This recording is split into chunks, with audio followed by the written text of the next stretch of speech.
Matt Walsh and the Majority Report.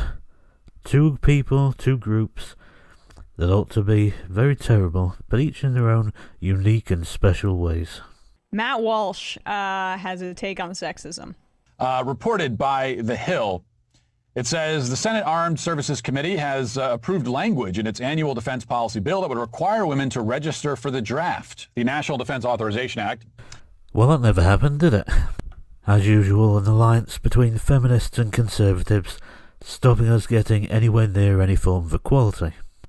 So, are the Majority Report people going to take a position in favour of conscripting women? Probably not, but we can always hope. Approved by the committee behind closed doors on Wednesday, amends the Military Service Act to require registration of women for selective service, according to a summary released on Thursday. And for anyone who thinks that feminists are a pro-equality movement, it was actually men's rights activists who got this far to actually happening, specifically the American National Coalition for Men. They took it all the way to the Supreme Court, and then lost, but still it was a good effort. Now, a few things we should say right off the bat. First of all, there obviously is no draft right now, and it might seem sort of far-fetched that there will ever be another draft again. This is still important for a couple of reasons, though. One is that if it ever is reinstituted, then we need to make sure it's reinstituted on an egalitarian basis, not a feminist basis. And the second is that even though it doesn't currently actually require anyone to join the military, it does require people to actively sign up for a system that allows the government to enslave them and send them off to die on a whim. That has a significant psychological effect, and not signing up for it has a significant legal penalty, and some people do that even accidentally. And all of those things currently accrue only to men, so it is a very important equality issue to make this apply to women as well.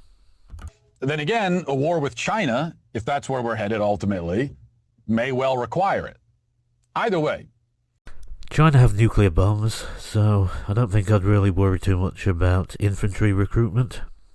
Whether the draft is ever reinstated or not, it says something about our country that women are forced to sign up for it. Actually, it says something about your country that women aren't forced to sign up for it.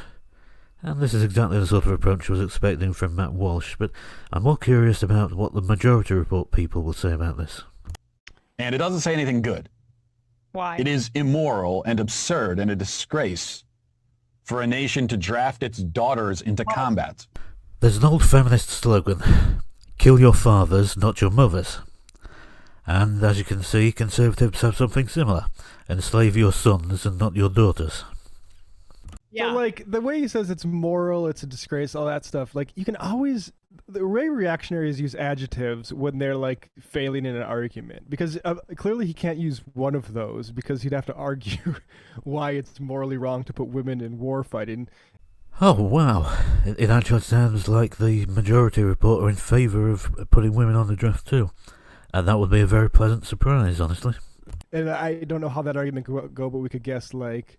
to say that you could maybe use it to say all war fighting is immoral. Yeah, it might beg the larger question of war's morality if we're talking about if war is too woke at this point, because it includes women in it. But continue. Honestly, it would be nice to get some sort of concern for men, or a criticism of Matt Walsh for not concerning himself with the welfare of men. But apparently we're not going to get that. Men are supposed to protect women from things like that. That's the job of men. Emma, is that her name? I don't know why she's laughing, because she's previously taken exactly the same position. Not about the military, but about sexual violence, domestic violence, misogyny, whatever. It's always the duty of men to go and convince other men to be more feminist. But now she's changed her tune about this thing. Maybe that's a step in the right direction. Let's pretend it's encouraging. In fact, men go over to fight these battles precisely so that the women and children don't have to experience the violence and the horror. Pause it. That's the whole point. No, it's not the whole point. The whole point is to further our imperialist interests and to ensure U.S. hegemony globally. War is a racket, it's true. Although she doesn't feel that way about some of America's favourite wars. The idea that a woman doesn't know how to press some buttons on these war machines that we have. I'm not trying to disparage anybody in the military, but like, we're not doing hand-to-hand Krav Maga in Iraq with like a 320-pound dude. I mean, look, it'll be fine. I'm 6'2", like 170. I'm not a huge guy, but tall enough. And I thought about joining the Marines. And then you look at like, frankly, like, the idea that a woman couldn't train herself to the point where you could even like carry like the heavy combat stuff and like fire the gun is just ridiculous. I mean, what point is having the Olympics for not realizing that like actually they're capable of physical excellence too? We just don't socialize them toward that. Yeah, it's all just about women. Women, women, women. Like, not a single thing about discrimination against men or any form of gender justice or equality or anything. It's all just, hey, women could be good if they were to be conscripted, which is a very different thing from actually having equality. And what the hell is this continued women and children narrative? Are we in 1912? Well, he is, yeah. I guess he is. I mean, that's offensive in and of itself to protect women and children, looping them in. I guess we're on the board of the Titanic right now, but I guess let's. Again, this would be a lot more convincing if I didn't already know her position on things like violence against women. Women can apparently be very helpless a lot of the time, but only when it means imposing things on men. Take a listen to this. If you're going to just send your daughters in anyway, then what's the point? Now, my daughters will certainly not be signing up. I would go to prison before I'd ship them off to go fight in any war, that's for sure. Okay. So that is one law, if it is signed into law, that I will. So, like, look at how demented that is. I'd say stupid, and stupid posturing for the most part, because men who don't sign up for the selective service have some pretty serious consequences, but they don't go to prison. And this law never actually passed, so no woman is getting punished or being registered for the selective service anyway. And even if they were, it wouldn't be him who's getting punished, it would be the daughter who refuses to sign up for the selective service, assuming that she feels the same way that Matt Walsh himself does. And I don't know if Matt Walsh has got any sons, but, I think he should probably care about them.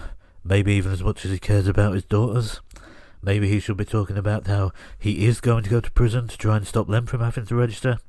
But, no, he doesn't give a shit about that. I'll go to prison to make sure my daughters don't go to war. But I'll be proud as hell if my sons die for war. What? Okay, so your ballast is just gender roles, not the murder of people? She's right, Look at this, Matt Walsh. You're making even feminists look like egalitarians.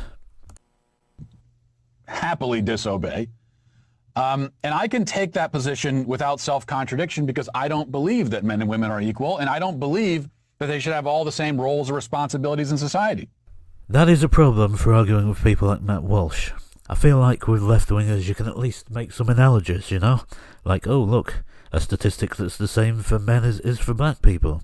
Maybe we should give the same consideration to both groups as disadvantaged minorities. Or maybe transsexuality is feared because people fear men, and the transsexuals that they perceive as being men, rather than because of whatever trendy thing is going on at the moment. But for someone who doesn't believe in equality, and doesn't like transsexuals, and doesn't care about racial inequality, it's pretty difficult to make any arguments. So yeah, two people who don't really care about men, don't really care about equality, don't really care about even pretending to care about those things. But Matt Walsh did have one great achievement here. He managed to dent Emma's ego enough by insulting women that she took a position in favour of actually restricting the behaviour of women, which is pretty rare for a feminist. She actually took a position in favour of making women register for the selective service, which would be equality. Of course, once she doesn't have to spite Matt Walsh anymore, she'd probably change her mind, but still. For one little video, she almost took a position that could possibly be likened to equality.